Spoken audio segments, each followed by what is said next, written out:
ਮੰਜੀ ਤਿੰਦਰਾ ਦੀ ਪੁਸਤਕ ਸਲੀਬਾਂ ਦੀ ਕਵਿਤਾ ਹੈ ਵੰਗਾਰ। ਖੇਤਾਂ ਦਿਓ ਰਾਣਿਓ ਵੀਰੋ, ਇਹ ਸੰਘਰਸ਼ ਸਾਡਾ ਹੈ, ਇਹ ਜਿਉਣ ਸਾਡਾ ਹੈ, ਇਹ ਮਰਨ ਸਾਡਾ ਹੈ। ਜੋ ਹੱਕ ਸਾਡੇ ਨੇ ਆਪਣੇ, ਅਸੀਂ ਖੋਹਾਂਗੇ ਅੱਗੇ ਹੋ।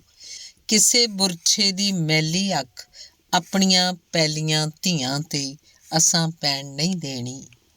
ਅਸੀਂ ਬੈਠੇ ਹਾਂ ਸੰਨ ਲਾ ਕੇ ਜਰਵਾਣਿਆਂ ਨੂੰ, ਮਾਤ ਦੇ ਕੇ ਹੀ ਮੁੜਾਂਗੇ।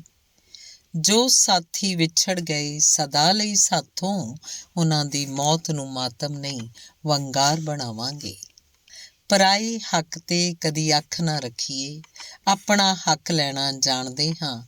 ਸਾਡਾ ਹੱਕ ਜਦੋਂ ਤੱਕ ਮਿਲ ਨਹੀਂ ਜਾਂਦਾ, ਦਿੱਲੀਏ ਤੈਨੂੰ ਵੀ ਸੁੱਖ ਦੀ ਨੀਂਦੇ ਸੌਣ ਨਹੀਂ ਦੇਣਾ। ਸਾਡਾ ਹੱਕ ਜਦੋਂ ਤੱਕ ਮਿਲ ਨਹੀਂ ਜਾਂਦਾ, ਦਿੱਲੀਏ ਤੈਨੂੰ ਸੁੱਖ ਦੀ ਨੀਂਦੇ ਸੌਣ ਨਹੀਂ ਦੇਣਾ।